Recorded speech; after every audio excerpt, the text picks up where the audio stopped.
Baik, perkenalkan kami dari kelompok 5 ingin mensimulasikan deadlock menggunakan Yasmin OS Simulator. Sebelum kita masuk ke dalam simulasinya, kita perkenalkan diri terlebih dahulu. Perkenalkan, nama saya Doni Indra Pramdita. Saya Muhammad Takinanto Fauzan. Saya Muhammad Rizky Yusuf, NIM terakhir 182. Baik, mungkin langsung saja kita masuk ke OS Simulator Yasminnya. Setelah membuka OS Simulator Yasmin, kita tekan menu compiler. Setelah ditekan, kita masukkan kode pada menu program source-nya.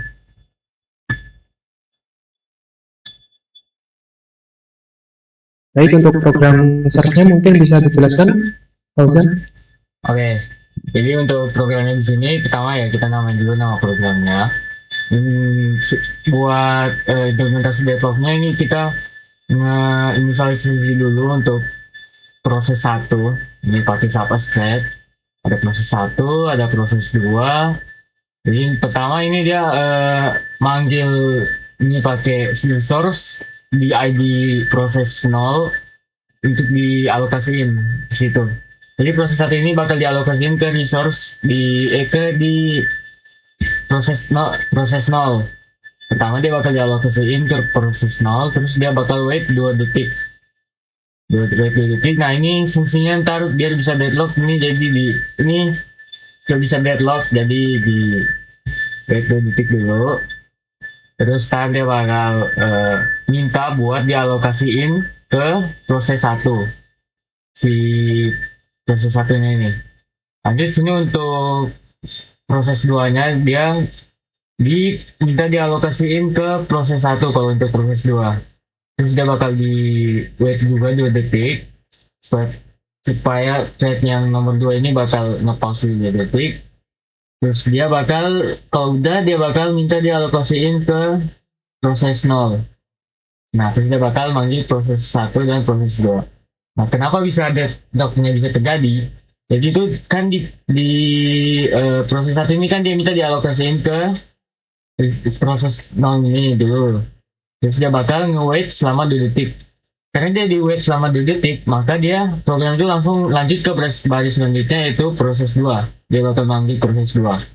Terus proses 2 ini bakal minta dialokasiin ke proses 1 nih. Di proses 1. Jadi proses 1 di proses 0, terus kalau ini di proses 1. Terus dia bakal di wait selama 2 detik. Nah karena proses 2 ini di wait di jeda dulu, maka proses 1-nya ini bakal bangun. Terus dia bakal minta dialokasiin ke proses 1. Yang dimana udah dialokasiin ke yang proses 2 nih, udah di resource 1 udah dialokasiin ke proses 2 nih. Jadi dia bakal nunggu dulu. Karena dia bakal nunggu dulu, jadi si proses 2 ini lanjut lagi dijalanin.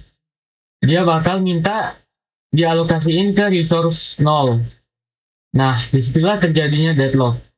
Karena si proses 1 ini minta dialokasiin ke resource 1 yang dimana udah ditempatin oleh proses 2. Terus proses 2 ini minta dialokasiin ke proses resource 1, tapi padahal udah dialokasiin untuk proses 1 ini. Makanya karena dia kayak gitu, dia jadi program proses 1 ini dia bakal nunggu sampai si proses 2 ini nge-free si resource 0, si resource 1, tapi si proses 2 dia bakal nunggu dulu. Dia bakal bisa pindah ke resource 2 sampai si proses 1 ini ngelepas si resource 0. Itu kan jadi sama-sama nunggu. Nah, itu yang dinamakan deadlock. Jadi dia bakal saling kunci resource masing-masing, bakal nunggu sampai ada yang ngalah gitu. Tapi ini gak bakal ada yang ngalah karena dia saling nabrak gitu. Jadi programnya seperti itu. Baik, itu tadi adalah penjelasan dari kode program source-nya. Kan tadi kita udah masukkan kode pada menu programnya. Sekarang kita tekan menu compile pada compiler.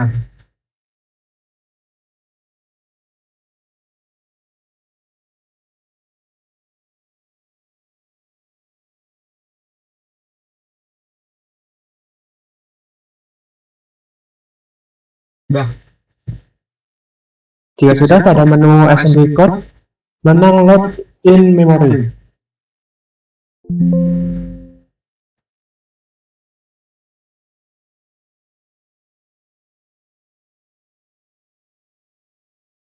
Jika sudah, pada menu utama di menu advance tekan OS 0.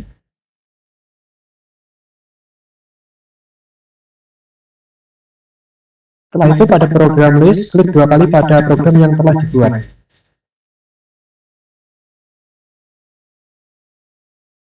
Jika sudah, di OS controller tekan start untuk memulai programnya.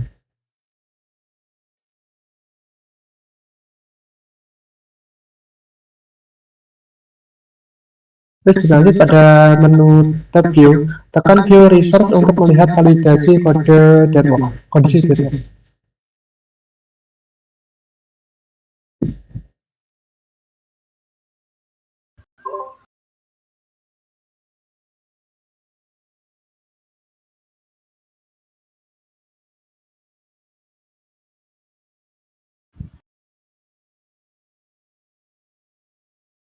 Nah, jika terdapat tulisan warning proses deadlock is detected, maka simulasi deadlock berhasil.